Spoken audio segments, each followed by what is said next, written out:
बरसाए, कोई कथा ऐसी कहो तो भव से पार लग जा।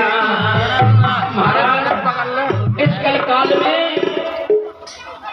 और जब तक पूजा कम होता जा रहा है, लेकिन कोई पाप से ज्यादा अपने कर्मों से और इस योनि में दुख को भोग रहे हैं, लेकिन इसका छुटकारा कैसे होगा?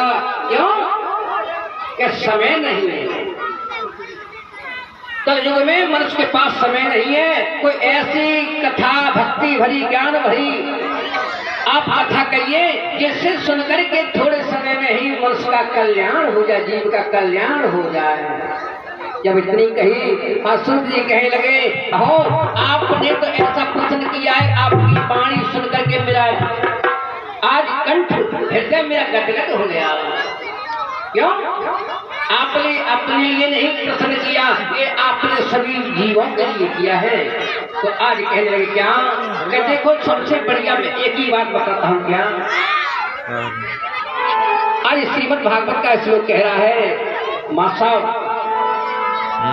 यज्ञ फलम नास्ति तपसा योगेन समाधिना तत्फलम लभते समय कलोके सदा। एक श्रीमद् भागवत ऐसी है और जिसकी कथा श्रवण करने से जहां तक आवाज जाती है, कराने वाले कथा को तक कल्याण होगा ही। लोग जो सुनते हैं उनका भी कल्याण करने वाली है। जितना यत फलम नास्ते एक करोड़ों जन्मों के पाप का नाश हो जाता है। तपसान योगेन समाधना, ये तप करने वाले, योग साधने वाले, समाधि साधने वालों को जो इतना फल मिलता है, इतने भगवान की कथा श्रीमद् भागवत को कथा श्रवण करने से, पान करने से फल की प्राप्ति होती है। बोली श्रीमद् भागवत महाप्राण की। ऐसा कह करके आप जी कहने लगे, समय का भाव है। और शास्त्री जी कहाँ है?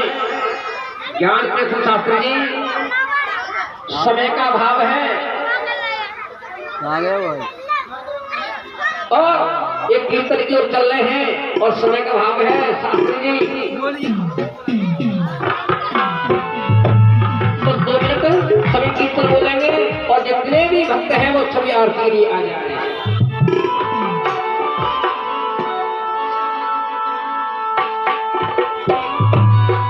हरे राम नाम नित बोले, हरे राम नाम